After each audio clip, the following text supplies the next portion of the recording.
요즘 감기 많이 걸려.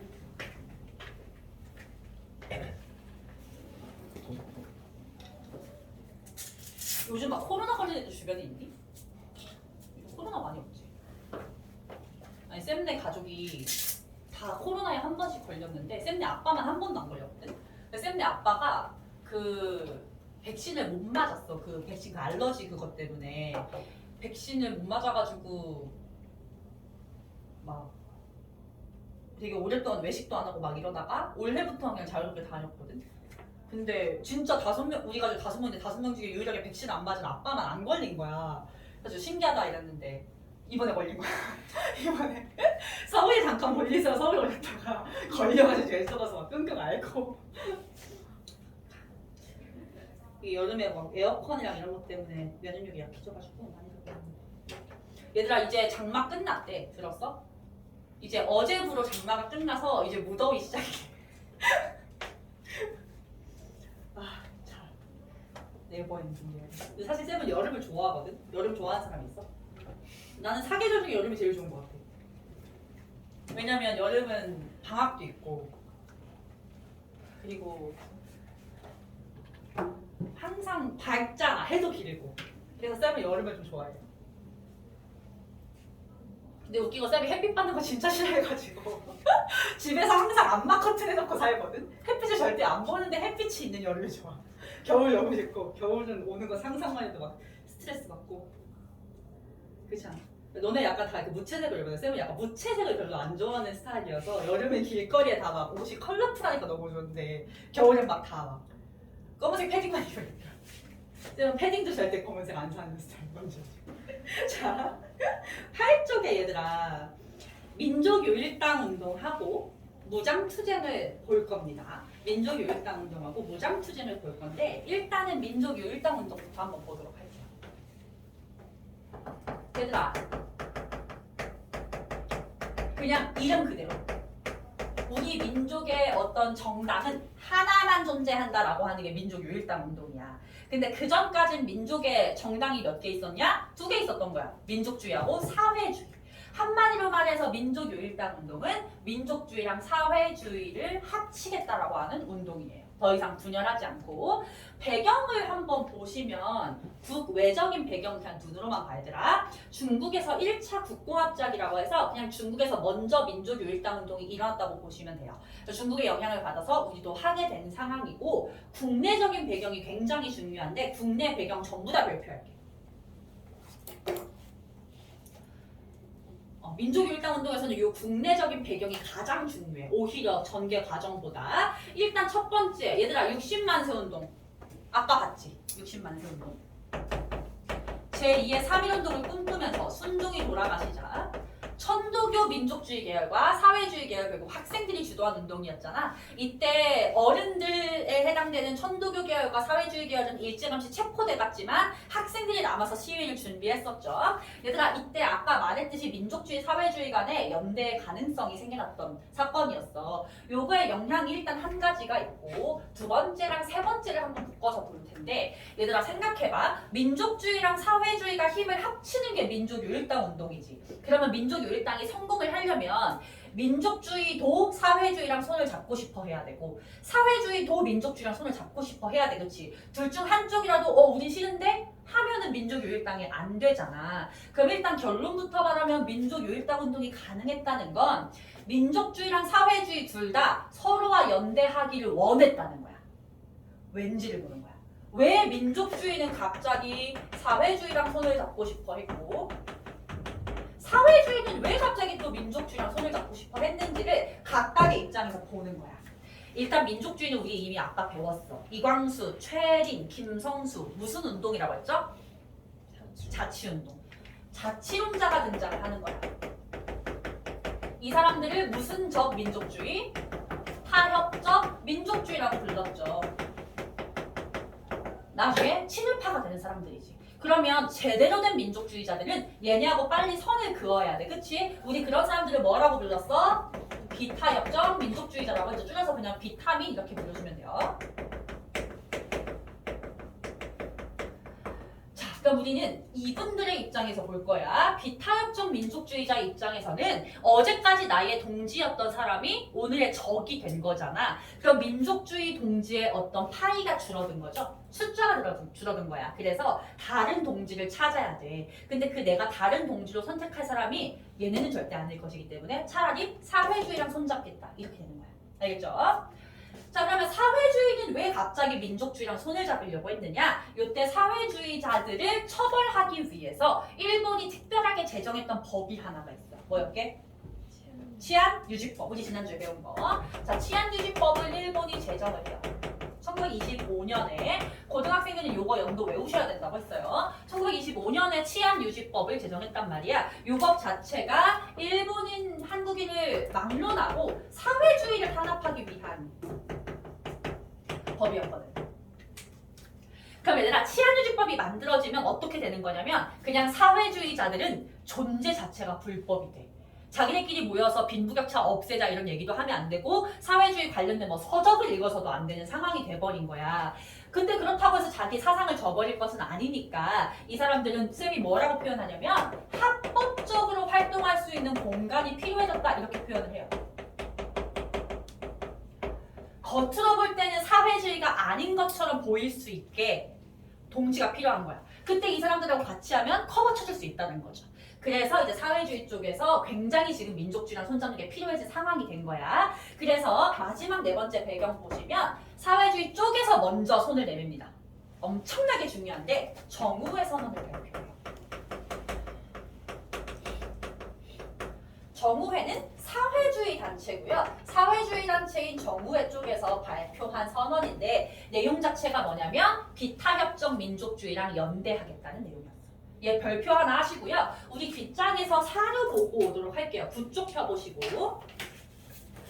9쪽 뒤에 사료에서 정우회 선언 얘들아 있거든요. 별표 한 3개 정도 하세요. 우리 이 사회주의자분들은 약간 문제점이 뭐냐면 말을 좀 어렵게 하시는 특징이 있어. 북한 애들 보면 단어 되게 어려운 단어 쓰잖아. 그래서 해석이 좀 안 될 겁니다. 근데 일단 1번은 봅시다. 어디부터 읽어보냐면 세 번째 줄부터 읽을 거거든요. 따라서부터 호성이가 한번 읽어보자. 따라서 민족주의적 세력에 대하여는 그 부르시아 민족주의적 성질을 명백하게 인식하는 동시에 과정적 동맹자적 성질도 충분히 승인하여 그것이 탄압하는 형태로 출연되지 아니하는 것에 하나는 적극적으로 제휴하여 여기까지 쭉 밑줄.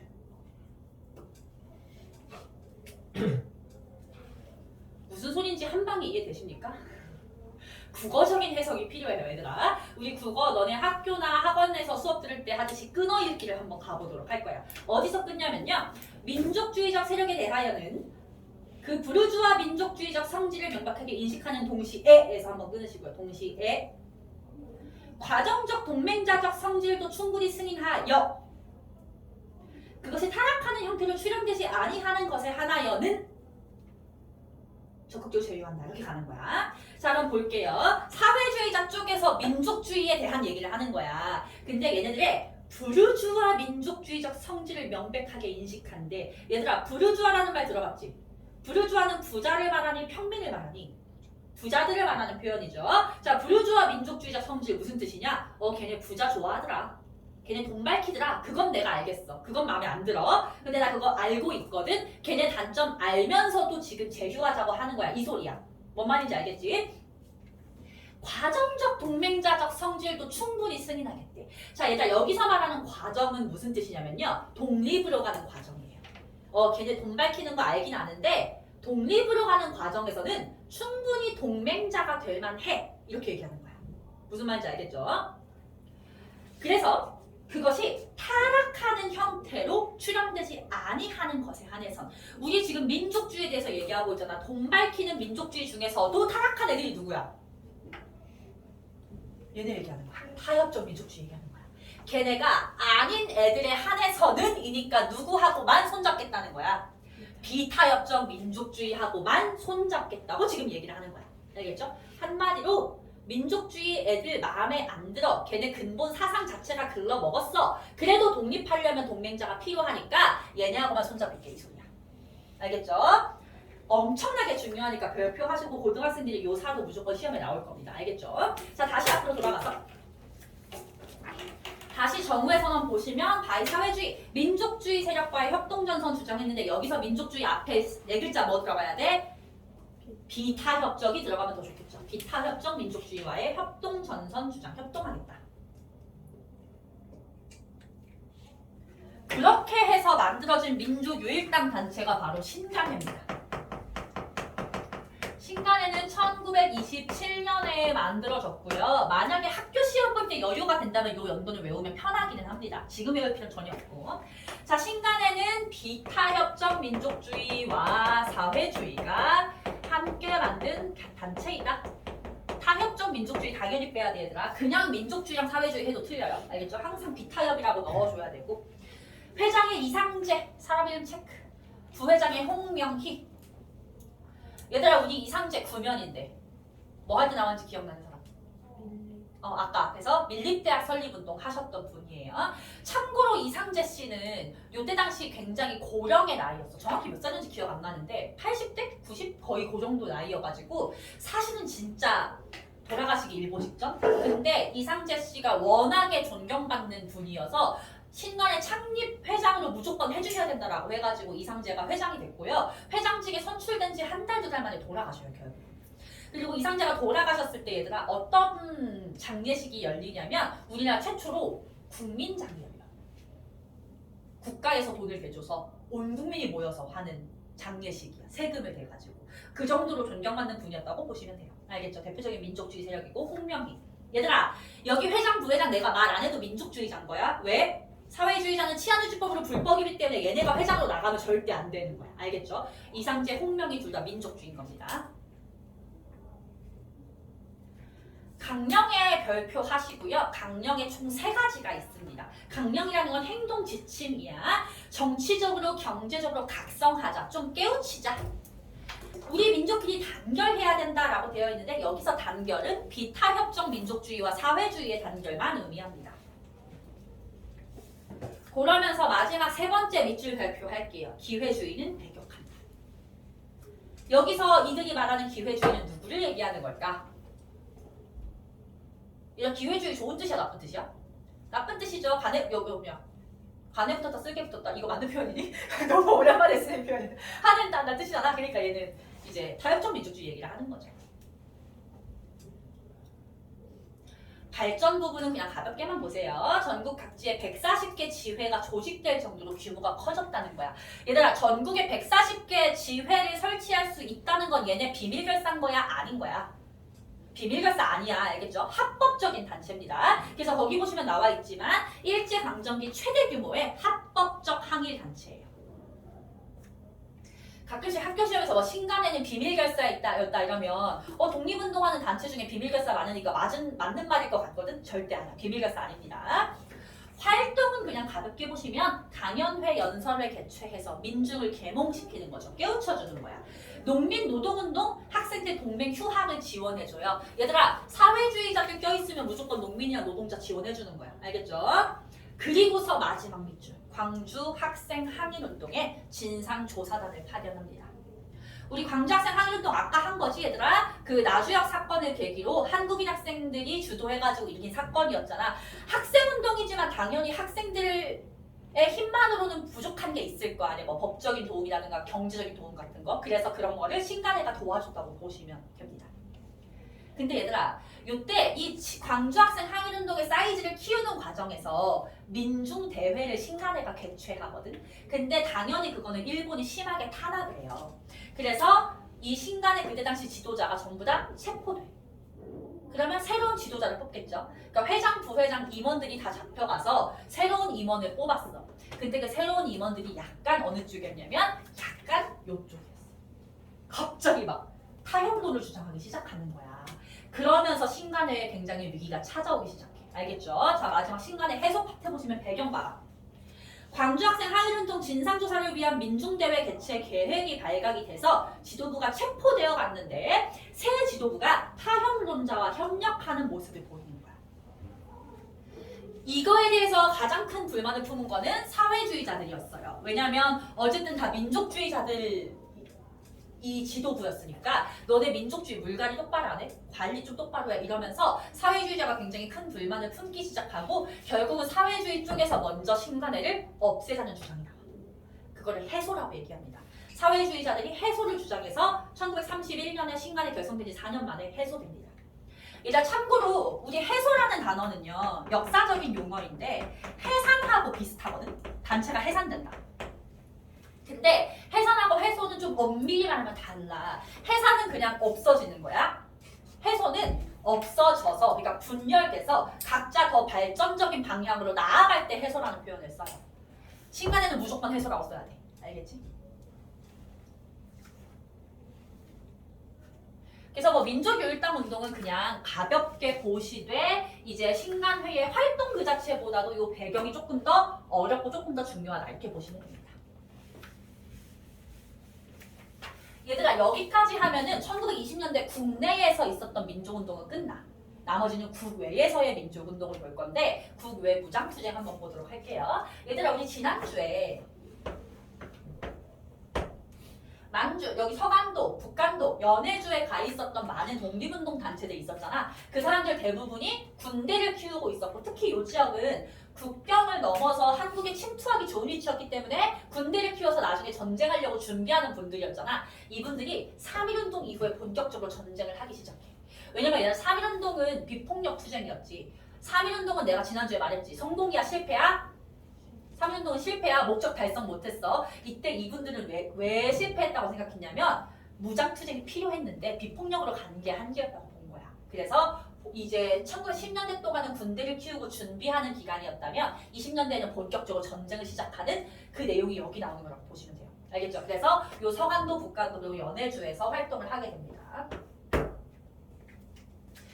여기 나와 있는 사건 일단 첫 번째 순서가 제일 중요하다. 순서. 무조건 순서가 나올 거야. 일단 순서를 내가 한번 그냥 쭉 써볼게.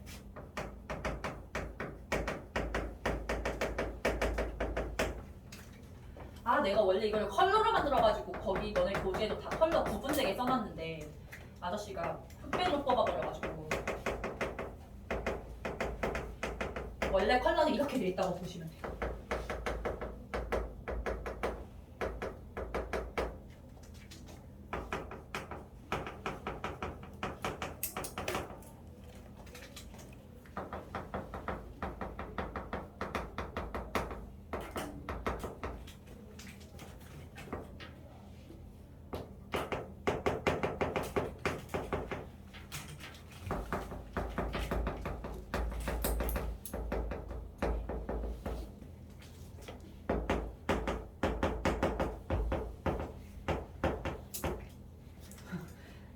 내가 색 구분을 이렇게 해놨었는데 이 색 구분의 그 기준이 뭐냐면 빨간색으로 쓴 건 우리 독립군의 활동이야.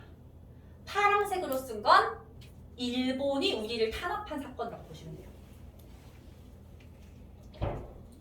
그래서 활동과 탄압이 이렇게 번갈아서 일어나고 있다.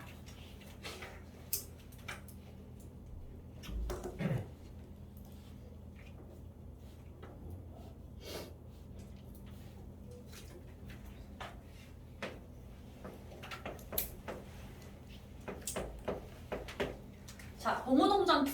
얘들아, 봉오동 영화 있는데 혹시 보신 적 있나요? 봤어? 사실 쌤은 안 봤는데 거기에 그 홍범도 장군이 영화에 나오지 않아? 내가 듣기로 최민식이 홍범도 장군에 나왔다고 하는 것 같은데 내가 최민식을 되게 좋아하는데 어쨌든 홍범도 장군이 활약을 했고 홍범도 장군의 군대 이름 외워주셔야 돼요. 대한 독립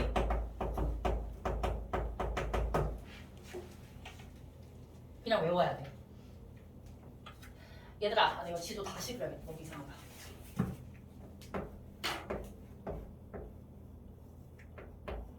이렇게 있으면 자, 우리나라 땅에서 제일 뾰족 튀어나오는데 살짝 아래 국경이 있어서 여기가 연해주 러시아야. 여기가 연해주고 이제 여기는 북간도라고 보시면 되는데 딱 요 북간도랑 연해주 사이에 요 뾰족한 동네에서 활약했던 군대가 바로 홍범도에 대한 독립군이었어. 얘들아, 너네 백두산을 기준으로 해서 우리나라가 이렇게 중국하고 북한의 국경에 강이 2개가 흐르거든요. 얘네 강 이름 혹시 아니? 경계가 되는 이유가 이 강은 압록강이고요. 이 강은 두만강이에요. 앞으로 압록강, 뒤로 두만강을 교육을 해야겠죠. 앞으로 압록강, 뒤로 두만강. 이때 홍범도의 대한독립군은 두만강 유역에서 활동을 했던 거야. 근데 나 두만강은 우리가 아무도 안 가봤겠지만 수심이 되게 얕대.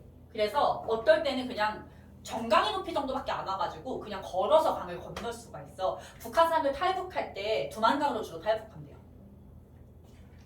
그래서 강을 건너기 쉬우니까 홍범도에 대한 독립군은 요 강을 건너서 일본 두두두두두 공격하고 치고 공격하고 치고 공격하고 치고 이런 게릴라전을 되게 많이 하고 있었던 거야. 근데 얘들아, 홍범도의 군대가 여기 들어와서 일본의 뭐 경찰서라든가 일본 관서를 공격하면서 도망갈 때 일본은 두만강을 건너갈 수 있어 없어?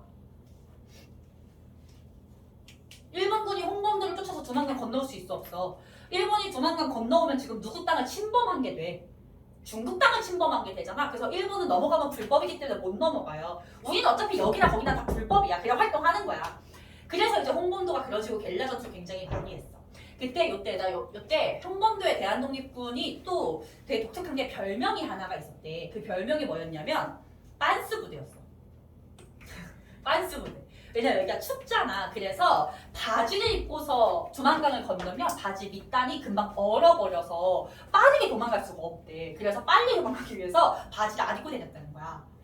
그러면 일본 입장에서 생각해봐. 저놈들이 우리를 공격했어. 도망가는 뒷모습이 너무 웃겨. 다 빤스만 입고 도망가. 근데 나는 쟤네를 바로 잡아서 죽이고 싶은데 저 멍청한 놈들을 잡을 수가 없어. 왜냐면 쟤네가 두만강 건너면 끝이니까. 이런 상황이 계속 반복된 거야.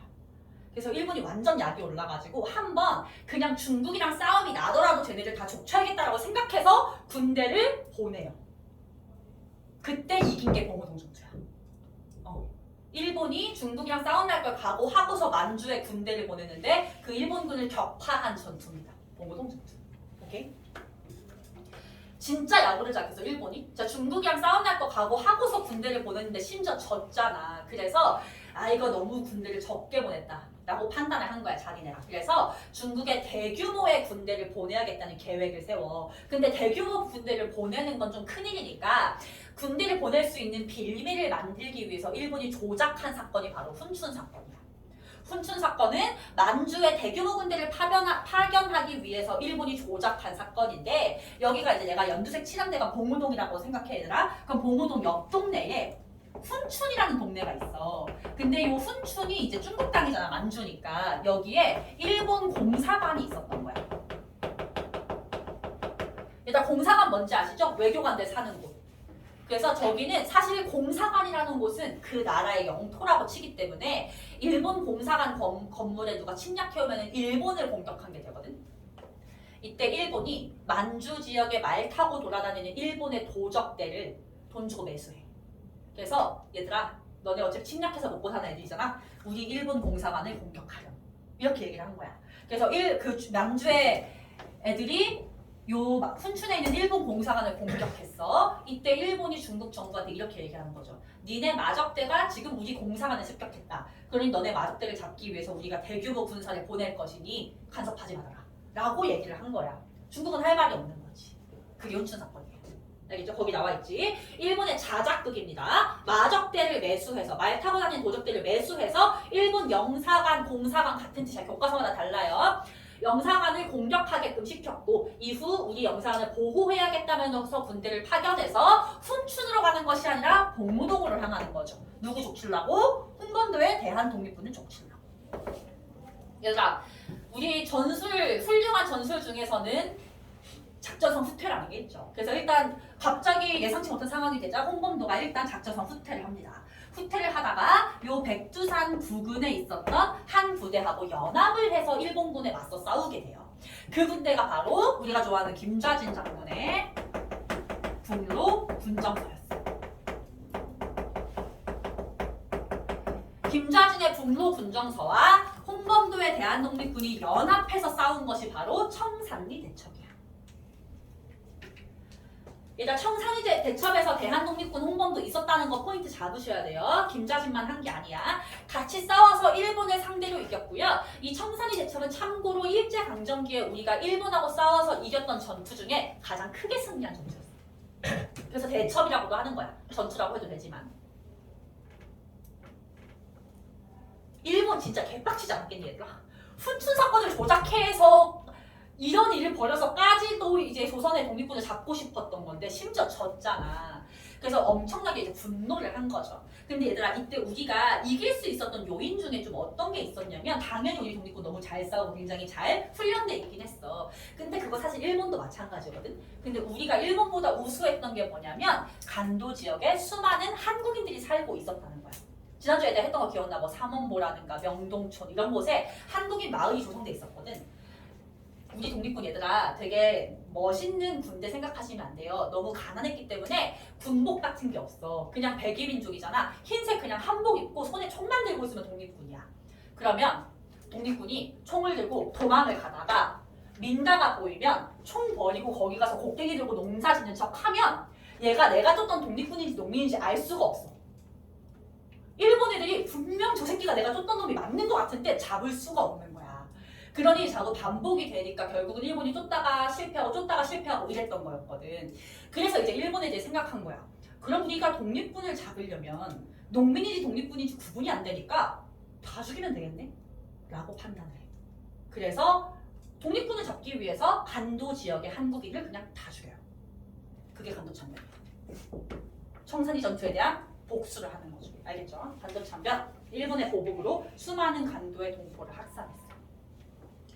얘들아 근데 만약에 일본이 진짜로 독립군을 잡는 게 목적이었으면 간도에 아무 한국인이나 다 죽인다고 해도 타겟층이 있을 거 아니야. 일단 대체로 그래도 한 10 몇 세 이상은 돼야 될 것이고 그치? 보통은 독립군은 남자니까 남자였을 거 아니야. 근데 일본 애들이 요때 간도 참변 때 말로는 독립군을 잡는 게 목적이라고 했지만 사실은 스포츠처럼 살을 즐겼다라고 역사학자들은 얘기를 하거든요. 그 근거가 있어.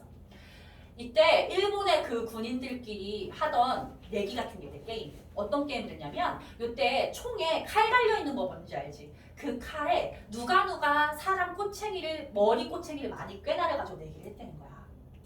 그럼 그 칼의 길이가 동일하면 내가 꼬챙이 꿰는 머리의 크기가 어떨수록 유리해? 작을수록 유리하잖아. 그래서 누구를 그렇게 많이 죽였냐면 애기들을 많이 죽인 거야. 애기들 죽여서 꼬챙이를 깨서 자기네끼리 내기를 한 거야. 그게 요 지역에 취재하던 외국인 기자들의 어떤 뉴스 기사 같은 데 남아있어. 그러니까 독립군을 잡으려고 죽인 거다. 이거는 일본 애들 그냥 핑계일 뿐인 거고 그냥 아무나 다 죽이고 싶었던 거죠. 엄청 심각한 사건이야. 진짜 많이 죽었어. 수십만 명이 죽었어요. 그리고 요때 당연히 일반인들도 많이 죽었지만 우리 독립군들도 많이 돌아가셔. 그래서 독립군들끼리 결국은 도망을 갈 수밖에 없었어. 어디로 도망을 가냐면 더 북쪽으로 도망을 가는 거죠. 그래서 이렇게 보시면 여기가 간도잖아. 북쪽으로 이렇게 올라가서 엄청 완전 시베리아 한복판에 밀산이라는 곳이 있어. 여기 교과서에 따라서 그냥 미산이라고 하기도 해요. 어쨌든 간에 밀산이라는 표현을 조금 더 많이 쓰긴 하는데 밀산에 모인 거야. 그걸 밀산 집결이라고 해. 얘들아 밀산에 모인 이유가 뭔지 알아? 독립군들끼리도 누가 죽고 누가 살았는지 몰라서 그래. 인원 파악하려고 여기 모인 거야. 알겠죠? 근데 진짜 슬픈 게 뭐냐면 요 간도 참변 때문에 밀산으로 도망갔던 시기가 1920년 한 12월부터 해서 1921년 1월, 2월 정도? 한겨울이었어. 일단 한겨울에 여기 시베리아야. 얼마나 추웠겠어. 근데 아까 말했듯이 우리 독립군은 너무 가난했기 때문에 그냥 흰 소복밖에 못 입고 있거든. 해봐야 좀 부자면 속옷 정도? 그 상태로 여기 시베리아까지 올라온 거야. 그래서 가는 길에 밀산까지 가는 길에도 되게 많이 죽었대. 얼어 죽고 굶어 죽고 이렇게. 그래서 어떤 또 기록이 남아있냐면 어떤 독립운동가분이 너무 손발이 다 얼어서 손가락 발가락이 다 떨어지는 상황이 된 거야. 근데 몸에 피는 뜨거우니까 피는 흐를 거 아니야. 그래서 죽음을 직감하고서 죽기 전에 자기 손가락을 똑 떼서 나오는 피로 나무에다가 대한독립만세라고 쓰고 그 앞에서 돌아가신 채로 발견되는 일도 있었어. 그렇게 해서 밀산에 모였을 때는 여러 부대로 나뉘는 게 의미가 없어진 상황이 된 거죠. 너무 많이 죽어서. 그래서 밀산을 집결해서 새롭게 독립군 부대를 연합해서 만들어. 살아남은 사람들끼리. 그 독립군 부대의 이름이 바로 대한독립군이었어요. 여기에 총재는 서일이라는 분이었고요. 김좌진, 홍범도 다 살아가지고 여기에 포함되기는 했으나 너무 숫자가 줄어들어서 군대를 여러 개로 쪼갤 수가 없으니 하나로 모은 거다라고 보시면 돼요. 그래서 밀산에서 이제 대한 독립군단을 꾸려가지고 앞으로 우리 어떻게 해야 되지라는 생각을 하게 된 거야. 다시 간도로 돌아갈 수 없죠. 일본의 탄압이 너무 심하고 우리 때문에 우리를 도와준 선량한 농민들이 죽은 상태니까. 그래서 돌아갈 수가 없어서 여러 가지 고민을 한 끝에 지난주에 기억나니? 소련의 레닌이 식민 지배받는 민족을 도와주겠다고 한 적이 있었어. 러시아로 가보자라는 생각이 든 거야. 그래서 쭉쭉쭉 더 이동을 해가지고 더 추운 시베리아로 가서 러시아의 자유시라는 동네로 가요. 그래서 거기에 그 자유시에서 러시아 군대에 이제 합류를 하게 돼. 근데 이름만 봐도 결론이 좋지 않다는 거 느낌 오지 얘들아. 그때 러시아 군인들이 어쨌든 러시아 군인들 입장에선 외국 애들인데 총과 칼을 들고 있잖아. 그러면 얘네들이 자기를 공격할 수도 있다고 생각하니까 좀 그 확인이 필요했겠지. 그래서 무장 해제를 하라고 했어. 우리 독립군한테. 너네가 우리랑 같이 뭔가 하고 싶으면 무장을 해제해라라고 한 거야. 근데 나 무장을 해제하면 군인이 아니잖아. 그냥 포로잖아, 포로. 그래서 우리 독립군은 무장 해제할 수 없다라고 얘기를 했고 그거 가지고서 러시아 군대하고 싸움이 일어나다가 결국은 러시아 측에서 우리 독립군들을 많이 죽여. 그게 자유시 참견이야. 요거는 유일하게 가해자가 러시아예요. 알겠죠? 러시아 입장도 이해는 되는 상황이에요. 소련군이 무장 해제를 요구해서 요거 가지고 싸우다가 많은 사상자가 발생을 합니다. 결국은 소련이 도와주겠다고 한 것도 그냥 자기가 그냥 던진 말인 거고 그거 사회주의라는 사상을 확산시키려고 한 말이지 실제로 도와주지 않았던 상황인 거야. 결국은 이 독립군도 소련이 답이 아니라는 것까지 확인을 한 상태인 거죠. 결국은 우리가 죽이 되든 밥이 되든 만주로 돌아가야 된다라는 결론을 내리게 돼. 그래서 자유시 참변 이후에 다시 만주로 돌아가서 새로운 시작을 위해서 재정비를 한 것이 3부 성립입니다. 알겠죠? 3부는 3개의 부야. 3부 이름 그냥 외워주시면 돼요. 참정신 이렇게 외우세요. 참정신, 참의부, 정의부, 신민부 이렇게 3개의 부를 설치합니다. 요 3개의 부는 사실상의 정부였다고 생각하시면 돼요. 만주 지역 한국인들에게 세금도 걷고 그들을 지켜주는 정부 역할을 했어. 그래서 이렇게 참의부, 정의부, 신민부 이렇게 있었다고 생각하시면 됩니다. 참정신. 그래서 아까 말했듯이 세금도 걷고 하는 실질적인 정부 역할이잖아. 근데 얘들아 여기 어느 나라 땅이니? 중국 땅이죠. 우리 중국 땅에서 함부로 정부 세우면 돼 안 돼? 사실 안 되잖아 얘들아. 우린 독립운동가들과 되게 위대하게 보지만 중국 입장에서 눈에 가시였을 거 아니야. 안 그래도 중국 애들이 자꾸 한국 애들 때문에 만주 저기 막 복잡하고 난리 나고 막 짜증나는 상태였어. 그때 일본 애들도 짜증났겠지. 와 한국 놈들 진짜 다 죽였다 생각했는데 다시 돌아왔어. 얼마나 바퀴벌레 같았겠어 걔네가 볼 때는. 그래서 일본이 만주에 있었던 정부한테 연락해서 야 너네 한국 독립군 애들 짜증나지? 너네가 한국 독립군 애들 잡아오면 명당 얼마씩 돈을 줄게 라고 약속 맺어. 그게 리세 협정이야. 일본하고 만주 쪽에서 만주 군벌 쪽에서 이제 협정을 맺은 거죠. 내용은 한국인 독립군을 잡아오면 명당 얼마씩 주겠다. 그래서 이거를 뭐라고도 얘기하냐면 그냥 쓰는 표현이야. 독립군 사냥이라고도 얘기해요. 말 그대로 사냥해서 잡아가면 돈을 받는 것처럼 독립군 잡아가면 돈을 주는 거야. 당연히 돈을 버는 것에 혈안이 되어 있었던 만주의 군인들은 얘가 독립군이 아니고 선량한 그냥 한국인들을 그냥 잡아가는 거야. 독립군이라고 우기면 끝이거든. 그래서 다시 한번 위기가 닥친 거죠. 근데 또 이제 요거에 굴하지 않아야겠다. 그래서 우리가 독립운동가들 보고 위대하다고 하는 건데 굴하지 않고 다시 재정비에 들어가요. 3부를 통합합니다.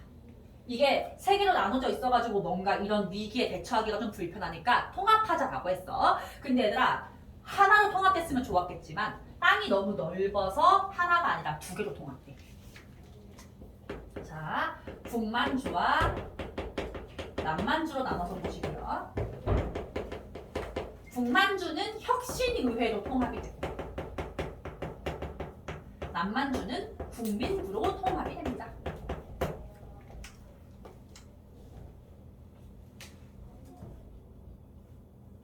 근데 집에 가서 따라서 얘를 암기를 내가 할 거다라고 할 때는 일단 요것까지 외우지 말고 통합됐다까지만 외우셔도 돼요. 요건 약간 좀 심화야. 당연히 학교 시험 볼 때 외워야 되지만. 알겠죠? 이게 20년대 무장투쟁의 끝이에요. 당연히 사건 순서가 제일 많이 나오지만 두 번째로 많이 나오는 건 군대에 대한 이야기가 많이 나옵니다. 알겠죠? 자, 동호동전투 홍범도에 대한 독립군이 승리를 했고 요거에 대해서 복수를 하려면 대규모 군대를 파견해야 되니까 일본이 자작해서 일으킨 사건이 훈춘 사건. 훈춘 사건 가지고서 굉장히 많은 수의 군대를 일본이 만주에 보내게 되자 홍범도의 대한독립군과 김좌진의 북로군정서가 연합해서 일본 상대로 대승을 거둔 게 청산이 됐죠. 그걸 보고서 한국인들을 싹 다 죽여버려야겠다라고 해서 일본이 일으킨 게 간도 참변이었고 간도 참변 이후에 이제 독립군들이 밀산에 집결해서 대한독립군단을 만들게 된다. 총재는 서일. 이들은 러시아의 도움을 받기 위해서 러시아 자유시로 이동하지만 그들에 의해서 결국 또 참변을 당하게 되고 다시 만주로 돌아온다. 만주로 돌아와서 참정신 3부를 성립해서 뭐 여러 가지 활동을 해보려고 했지만 이걸 탄압하기 위해서 일본이 만주 군벌과 미스아 협정을 체결함으로 인해서 다시 한번 위기가 닥치게 되고 그 위기를 극복하려고 3부를 통합했다까지 보시면 돼요. 알겠죠? 그리고 여기 계신 고등학생 분들에게 학교 시험 심화 하나 알려줄게 얘들아. 미스아 협정이 1925년이거든요. 이 연도가 굉장히 중요한데 이렇게 쓰시면 돼요. 1925년은 일본이 한국인 탄압을 강화한 해다. 국내에서는 무슨 법? 치안 유지법을 제정했고 국외에서는 미스아 협정을 체결했더라. 이렇게 해서 두 개는 같은 해에 있었던 사건으로 외워주시면 어려운 문제가 나왔을 때 대처 가능. 그래서 내가 계속 치안유지법 연도를 강조했던 건 이것 때문입니다.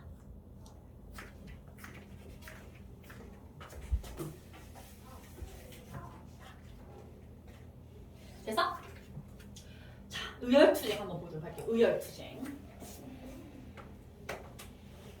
얘들아, 의열투쟁은 어떤 거냐면 소수의 힘으로 큰 타격을 주는 활동을 얘기하거든요. 예를 들면 주요 인물을 암살한다거나 주요 건물에 폭탄을 투척한다든가 이런 것들을 의열투쟁이라고 해. 너네 알지? 안중근 의사가 누구 죽였어?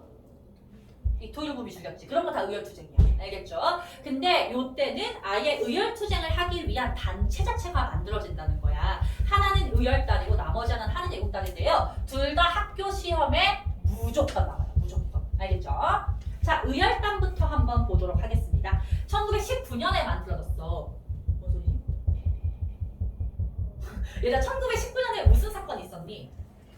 3.1운동 있었죠. 아까도 말했듯이 3.1운동은 비폭력 투쟁이었어. 의열단을 만드신 분들은 비폭력 투쟁은 역시 안 돼. 폭력을 써야 돼. 라고 주장하시는 분들이었습니다. 사람 이름 체크할게요. 김원봉 반드시 외우십시오.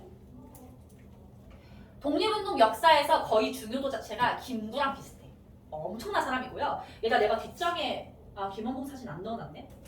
넣어놓을걸. 되게 잘생기셨거든요. 나중에 얘들아 구글에 김원봉 검색해보시면 알겠지만 쌤은 고등학교 때부터 주구장창 주장하는 게 쌈디랑 닮았다. 쌈디 닮은 거라고 생각하시면 돼요. 엄청나게 잘생겼어요. 그리고 약간 이런 얘기 할 때마다 놀라운 거 내가 고등학생 때부터 유명했던 쌈디가 지금까지 너네들이 안다는 것도 약간 신기하고 쌈디 닮은 거야. 되게 잘생기셨고 일단 이름도 원봉이잖아. 얼마나 튀어. 그치? 근데 일단 김원봉 같은 경우에는 너무나 신출귀몰한 독립운동가여서 일본 애들이 가장 잡고 싶어하는 독립운동가 1등이었어. 그래서 우리 일제강점기 때 모든 독립운동가 통틀어서 가장 현상금이 높은 사람이었어. 김원봉 잡아왔을 때 현상금이 200억. 얘 잡아오면. 근데 김원봉은 얘들아 거의 유일하게 독립운동하면서 가명을 한 번도 쓴 적이 없고요. 그 자기의 신분을 이렇게 바꿔가면서 쓴 적이 있어요. 예를 들면 안창호 같은 경우에는 그게 나쁘다는 게 아니라 신분증만 수십 개였거든요. 근데 김원봉은 항상 자기의 그 독특한 이름을 갖다 댔고 이 시절에 얘들 얼굴이 쌈디면 엄청 눈에 띄었을 거 아니야. 근데 한 번도 안 잡혀. 그런 사람이야. 계속해서 언급될 거야. 알겠죠? 김원봉이 이렇게 유명하고 훌륭한 인물인데 왜 우리가 잘 모르냐면 해방 이후에 이분이 북한으로 갔기 때문에. 그래서 우리 역사에서 그렇게 강조를 안 하시는데 그렇다고 해서 김원봉이 사회주의자는 아니었고요. 결국 북한에서 그때 김일성한테 의해서 되게 잔인하게 살해당하세요. 어쨌든 해드렸습니다. 자, 김원봉 중요하게 체크를 하시고 활동 지침이 별표입니다. 활동 지침. 신채호의 조선 혁명 선언. 무조건 시험에 나와요. 무조건. 얘들아 우리 신채호 초면이야 구면이야? 신채호. 우리 얘가 지난주에 대한민국 임시정부 할 때 임시정부 창조파 개조파 나눴잖아. 그때 창조파였어. 얘 창조파는 임시정부를 유지하자는 쪽이야? 없애자는 쪽이야? 없애자는 쪽이죠. 애초에 이분은 좀 과격하신 분이에요. 과격하십니다. 여기 계신 고등학생 분들 2학기 중간고사 시험 범위에서 선생님이 시험 범위 중간에 뭔가 빼지 않는다면 신채호 언급 최소 4번 돼요. 2학기 중간고사 이 사람은 시험에 나옵니다. 최소 4번이야. 최소 4번. 자, 신채호 같은 경우에는 원래 지금은 역사학자, 글을 굉장히 잘 써요. 그래서 김원봉하고 친해가지고 김원봉이 내가 의열단이라는 단체를 만들었는데 나의 단원들에게 읽힐 만한 어떤 훌륭한 글을 하나 써주시오라고 얘기를 하는 거야. 그 글이 조선혁명선언이었어. 얘들아 조선혁명선언의 내용은 뭐냐면 민중에 거기 나와 있죠. 직접 혁명이야. 이렇게 얘기한 거야. 뭐 소수의 지식인? 저 소수의 지식인이 주도하는 건 다 안 돼. 우리가 결국은 독립을 쟁취하려면 3.1운동 때 했던 것처럼 민중이 직접 나서야 돼. 근데 민중이 직접 나서야 되는데 그 방식은 혁명이어야 돼라는 거였거든요. 근데 그 혁명이 뭐냐면 폭력이야. 폭력. 폭력을 써야 된다. 얘들아 폭력은 좋은 거야 나쁜 거야? 나쁜 거지. 근데 제가 나를 패면 그럼 맞고 있어야 돼? 안 되죠. 제가 날 팼을 때 내가 쓰는 폭력은 뭐라고 하는 거야? 4글자로. 정당방위라고 하는 거잖아. 우리가 폭력 아무리 써도 정당방위니까 여지없이 폭력을 써가지고 일본의 어떤 탄압으로부터 벗어나자라고 하는 게 신채호의 주장이었어. 엄청 중요해. 그래서 그거를 이제 행동으로 옮긴 것이 의열단이었어요. 거기 보시면 박재혁, 최수봉, 김익상, 김상옥, 김지섭, 나석주 괄호 안에 있는 건 어디다 폭탄 던졌는지에 대한 내용이야. 학교 시험 볼 때 외워주시면 되고요. 지금은 사람 이름만 좀 체크해 놓을게요. 제일 중요한 인물은 김익상, 김상옥, 나석주 3명이 제일 중요합니다. 김익상, 김상옥, 나석주.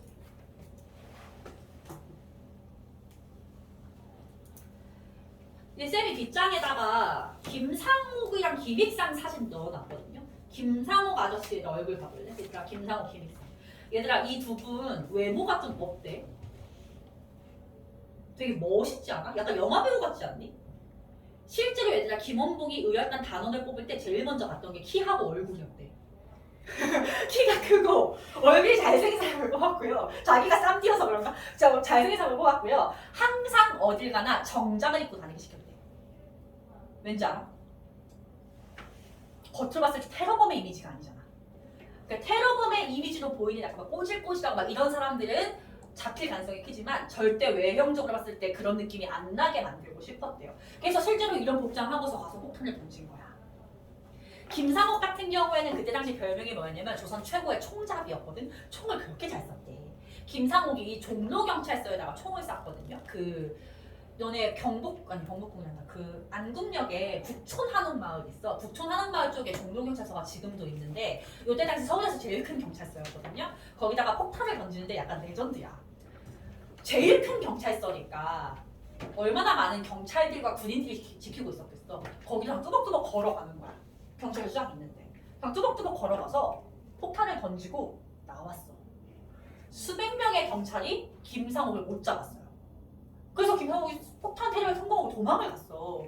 도망을 가니까 이제 전국에 있는 막 수천 명의 경찰을 다 불러서 이제 김상옥 잡기에 돌입이 된 거지. 2주인가 3주 동안 못 잡았대. 찾지를 못하는 거야. 그 2주 3주 동안 몇천 명의 경찰이 김상옥을 찾고 있을 때 김상옥은 어디 있었냐면 종로경찰서 옆옆 골목에 있는 자기 사촌동생 집에 숨어 있었어. 등잔빛이 어두운 거죠. 못 잡은 거야. 근데 그 김상옥을 숨겨준 사촌동생의 이웃이 자꾸 수상한 사람을 자꾸 막 밤에 막 창문으로 왔다 갔다 하니까 이상하다라고 해서 경찰에 신고를 해서 잡혀버린 거야. 김상옥인 걸 모르고. 그래서 이제 김상옥의 추격전이 시작이 되는데 얘들아 이거는 약간 영화의 한 장면을 상상하시면 돼요. 가끔씩 영화 같은 거 보면 뭔지 알지? 한 명은 이제 쫓고 있어. 이 한 명이 일로 도망가고 있고 얘를 쫓으려고 수십 명이 막 쫓아가. 그럼 얘는 얘들아 얘는 뒤를 보고서 총을 쏴야 되고 쫓는 놈들은 앞을 보고 쏘잖아. 근데 얘네가 앞을 똑바로 보고서 얘한테 쏜 총은 다 빗나가고 얘가 도망가다가 한 발 딱 뒤돌아서 쐈더니 그건 명중하는 거야. 그런 상황이 계속해서 벌어졌대 실제로. 얼마나 총을 잘 쐈다는 거야. 그렇게 해서 도망가다가 김상욱이 막다른 골목에 딱 다다랐는데 마침 총에는 총알이 한 발밖에 안 남아있었어.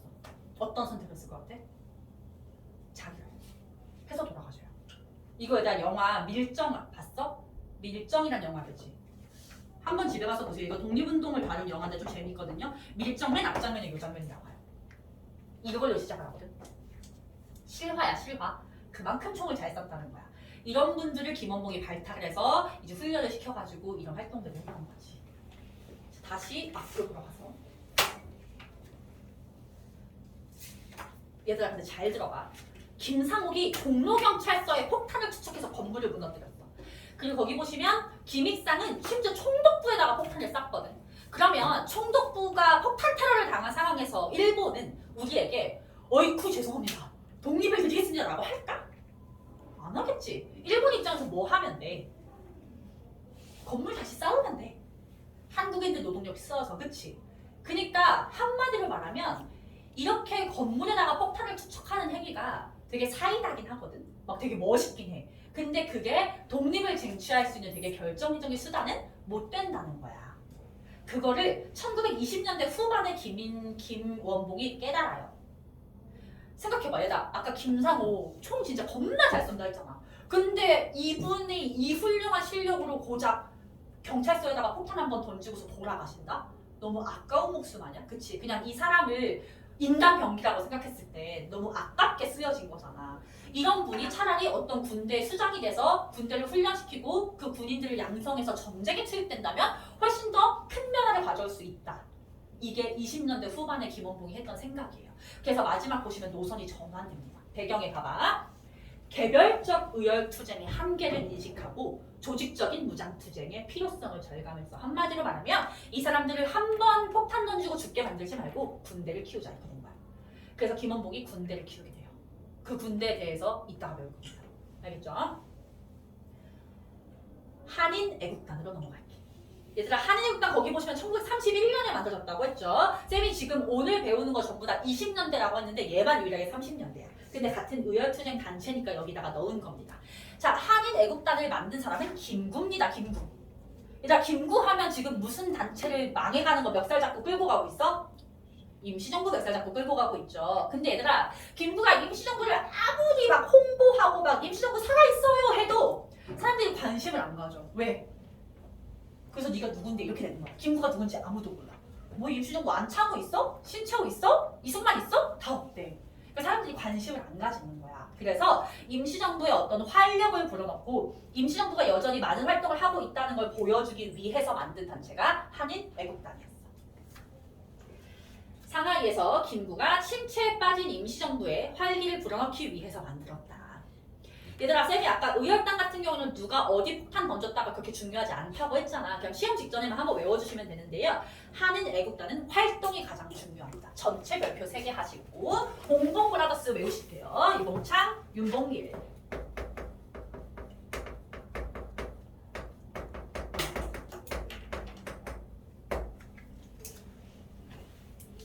이봉창은 이때 당시에 나이가 30살, 31살 정도였어요. 30살, 31살 정도였는데 도쿄에서 지금 누구에게 폭탄 던졌냐면 일본 왕에게. 깡이 엄청 세지 얘들아. 잡히면 무조건 죽어. 근데 그걸 한 사람이 이봉창이야. 얘들아 우리 이봉창 뒷장에서 사진 한번 봐볼까?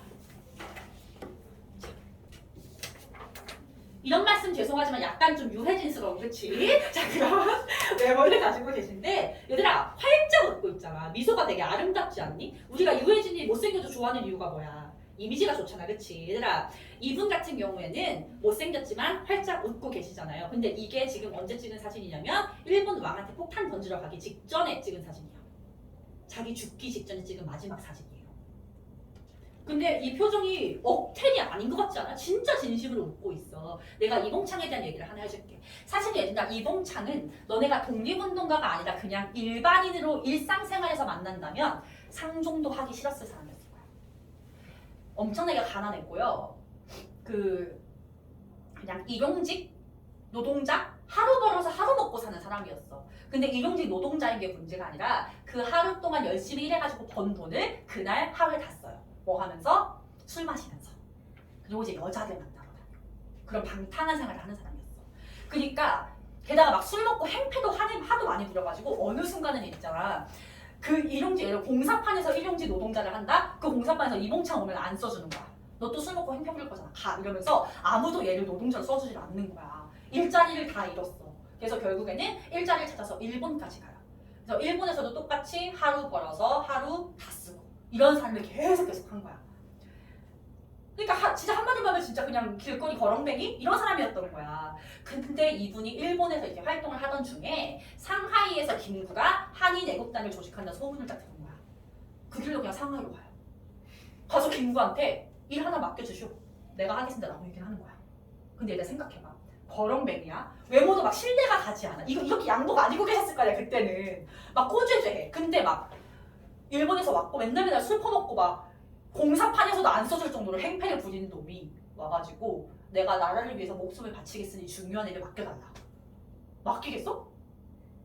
일본에서 돈 주고서 보낸 스파이일지 누가 알아, 그치? 그래서 김구 주변 사람들이 쟤는 믿을 놈이 못 된다. 쟤 완전 거렁뱅이에다가 막 쟤는 안 된다고 막 했어. 근데 김구가 그냥 느낌적으로 왠지 쟤는 할 것 같다는 느낌이 들었대. 그래서 이봉창한테 일을 맡긴 거야. 너 뭐까지 할 수 있어? 나 일본 왕도 죽일 수 있다. 라고 해서 도쿄 가서 일본 왕이 탄 마차에다 폭탄을 던진 거야. 그 직전에 찍은 사진이 이거였어. 이 사진 찍을 때 김구가 물어봤대 이봉창한테. 너는 나이도 젊고 아직 창창한데 왜 굳이 이런 일에 목숨을 바치려고 날 찾아왔니? 라고 물어봤을 때 이봉창이 뭐라고 대답했는지 알아? 나는 살면서 느껴볼 수 있는 즐거움은 다 느껴봤다. 술도 많이 먹었고 내 맘대로 살았고 여자도 많이 만나봤고 이제 내가 인생에서 마지막으로 즐길 수 있는 즐거움은 나라를 위해서 목숨을 바치는 거다. 라고 대답했대. 되게 이상하지 얘들아. 그러고서 이제 일본의 왕이 마차를 타고 지나갈 때 그 마차에다가 폭탄을 던져요. 근데 아쉽게도 마차가 좀 빨리 지나가서 왕이 타고 있는 뒷마차의 바퀴에 맞으면서 일본 왕을 죽이는 데 실패를 해. 근데 또 여기서도 이 에피소드가 하나가 있는데 이때 난리가 났을 거냐. 왕이 타고 있는 마차 어쨌든 뒤편으로 폭탄이 떨어졌으니까. 그래서 거기 있었던 경찰과 군인들이 막 이제 그 범인을 찾으려고 하는 거야. 근데 그때 엉뚱한 한국인을 갖다 잡아갔대. 그럼 얘들아 이때 이봉창은 뭐 하면 돼? 그냥 도망가면 돼. 도망가면 목숨을 부지할 수 있어. 그치? 근데 그때 이봉창이 손을 들고서 내가 던졌으니 나를 잡아가라. 엉뚱한 놈을 잡았다라고 자수를 한 거야. 그래서 이봉창이 잡혀가. 그냥 죽겠어? 엄청 심한 고문을 당하고 죽을 텐데도 그런 선택을 한 거잖아. 일본 애들도 이해가 안 됐대. 너 왜 굳이 거기서 네가 죽인 거라고 밝혔냐? 라고 물어봤대 일본 애들이. 그때 이봉창이 뭐라고 대답했냐? 내가 다른 일도 아니고 나라를 위해서 한 일인데 다른 한국인이 죽게 만들 수 없었다. 라고 대답을 했대요. 그러고서 돌아가셔요. 엄청난 분이죠.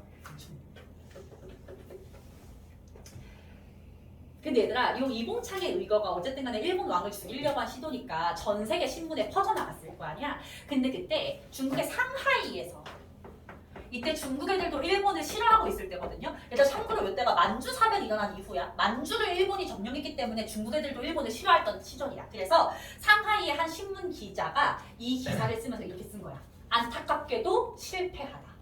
이 이봉창 의거에 대해서. 그랬더니 일본 애들이 감히 우리 왕을 지금 죽이려고 했다라고 하면서 상하이를 또 공격해요. 그래서 상하이를 일본이 점령을 해. 그 점령한 걸 축하하는 파티가 열리고 그 파티장에서 폭탄을 던진 게 윤봉길이야. 알겠죠? 자 다시 앞으로 돌아가서 뭐 윤봉길 얼굴은 다들 아니까 그쵸? 다들 앞으로 가서 상하이 홍코우공원에서 열린 축하식장에 폭탄을 던져서 이 윤봉길 의원은 성공을 합니다. 일본의 어떤 군대 장성들 그리고 고위 관리들을 많이 죽여요. 일단 너네 이 얘기를 많이 들어봤지? 원래 윤봉길이 던지려고 했던 폭탄이 도시락 폭탄이 아니라 물병 폭탄이었다 이런 얘기 들어보신 적 있죠? 윤봉길이 폭탄을 2개를 가지고 간 거야. 하나는 도시락 폭탄, 하나는 물병 폭탄. 도시락 폭탄이 물병 폭탄이 투척용이었고 도시락 폭탄은 자결용이었어. 아까도 말했듯이 여기서 잡히면 무조건 잔인하게 고문당해서 죽기 때문에 자결하는 게 가장 깔끔하게 일을 끝낼 수 있는 방법이었거든. 그래서 윤봉길은 자결할 수 있는 도시락 포탄까지 가져갔던 거야. 근데 물병 포탄이 불발해버려서 결국은 자결용으로 가져간 도시락 포탄을 던졌고 잡혀가서 신안 고문을 받다가 돌아가신 거지. 그때 윤봉길의 나이가 26살밖에 안 됐어요. 26살. 근데 얘들아 중국 입장에서 생각해봐. 중국은 아까도 말했듯이 만주 사변으로 일본한테 만주를 점령당하고 중국에서 가장 중요한 도시인 상하이까지 일본한테 점령당한 상태야. 그래가지고 막 이거 어떻게 하나 막 이러고 있는데 갑자기 그 자리에 생판 모르는 한국인 애가 와가지고 폭탄을 던져줬대. 어떻게 보면 중국이 당한 상황을 한국인이 복수해준 것 같은 상황이 된 거야. 그래서 그때 중국 국민당 정부의 수장이었던 장제스라는 사람이 굉장히 감명을 받아요. 그래서 뭐라고 얘기하느냐, 윤봉길에 대해서 중국의 100만 대군도 해내지 못한 일을 한국인 청년 한 사람이 해냈다 라고 극찬을 하면서 앞으로 대한민국 임시정부가 하는 일은 무엇이든지 우리가 지원해주겠다 라고 선언해. 그게 영향 1번입니다. 별표할게요. 윤봉길 의거의 영향이야. 중국 국민당 정부가 대한민국 임시정부를 지원해주게 돼요. 근데 얘들아 대한민국 임시정부 위치 어디에 있었어? 상하이에 있었죠. 근데 이거 상하이에서 이렇게 사건이니까 더 이상 상하이에 있을 수 없는 상황이 돼. 일본의 탄압이 심해져서. 그래서 상하이를 떠나서 이동해 다니게 됩니다. 됐어? 어렵지 않지 얘들아? 여기는 약간 좀 재밌어요. 어렵진 않습니다만 학교 시험에 나중에 관련돼서 한번 외우기 조금 있긴 하죠. 그쪽에서는 내가 자료 넣은 것들 그냥 집에 가서 복습할 때 지도 한 번씩만 보시고요. 이봉창하고 윤봉길은 얘들아 사진만 갖고도 시험에 좀 잘 내요. 요 정도 얼굴은 너네가 외워야 된다고 학교생들이 생각하셔. 그래서 이봉창, 윤봉길을 얼굴 좀 익숙하게 봐주시고 가운데 있는 조선혁명선언 별표 한번 하고서 읽어보고 쉬는 시간 한 번 더 갖도록 합시다. 첫 번째 줄 쭉 밑줄. 민중은 우리 혁명의 대본영이다. 폭력은 우리 혁명의 유일한 무기이다. 민중하고 폭력이 키워드입니다. 알겠죠? 민중이 직접 나서야 되고 폭력을 사용해야 된다. 그건 딱 보시면 됩니다. 누가 쓴 거라고 이거? 신채호가 쓴 거다. 오케이. 자, 10쪽을 넘길 건데 얘들아. 오늘 10쪽까지 할 거거든요. 한 5분만 쉬었다가 이 내용 마지막 내용 한번 보도록 합시다.